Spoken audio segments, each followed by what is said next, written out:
Bueno, veníamos con muchas ganas aquí a Sevilla. Sabíamos que el Betis es un rival directo y queríamos alejarnos de ellos en la clasificación, pero desde el principio pues, el equipo no ha estado bien, no hemos encontrado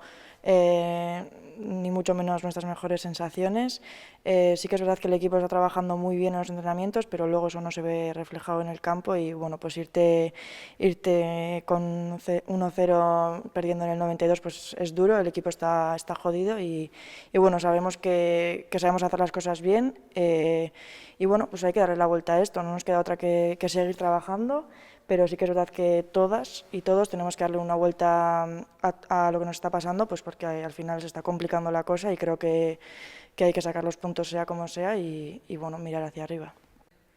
Bueno, pues la sensación que se te queda es un poco mala, ¿no? Porque al final sí que es verdad que por el lado de volver pues a los campos estoy contenta, pero bueno, ya llevaba con buenas sensaciones durante varias semanas y bueno, este era como el último empujón, ¿no?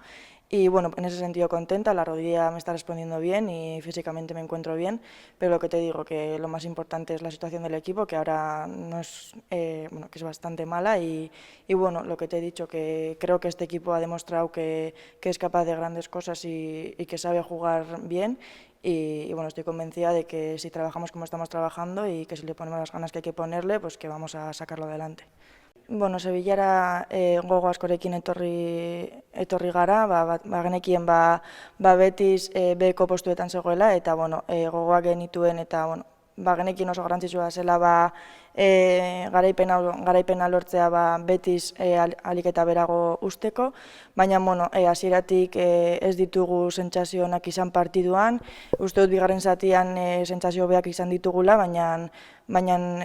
taldea ez dago ondo partiduetan, entrenamenduetan egia da ondo gaudela eta sentsazio honekin amaitzen ditugula, baina gero hori partiduetara eraman behar da, bestela ez duelako esertarako balio eta bueno, argi dago talde honek gauza oso onak egin dituela eta seguru nago bide honetatik jarratzen baldin badugu entrenamenduetan lan egiten ari garen lana egiten jarraitzen baldin badugu emaitzak etorriko direla eta bueno, egoera hau hobera joango dela. Bueno, pertsonalki ondo, ez, baina sentsazioak ez dira onak izan, ze, bueno, partidua galdu dugu, genekien oso partidu garrantzitsua zela, eta, bueno, badaramatzat ja aste batzuk taldearekin entrenatzen, sentsazio onak izan ditut, baina, belaunean eta fizikoki be bai, baina uste du garrantzitsuena dela taldearen egoera, orain ez gaudela bat ere ondo, eta uste dut bide bakarra dela entrenamenduetan egiten ari garen lana egiten jarraitzea eta bueno, espero dugu egoera hau salbatzea.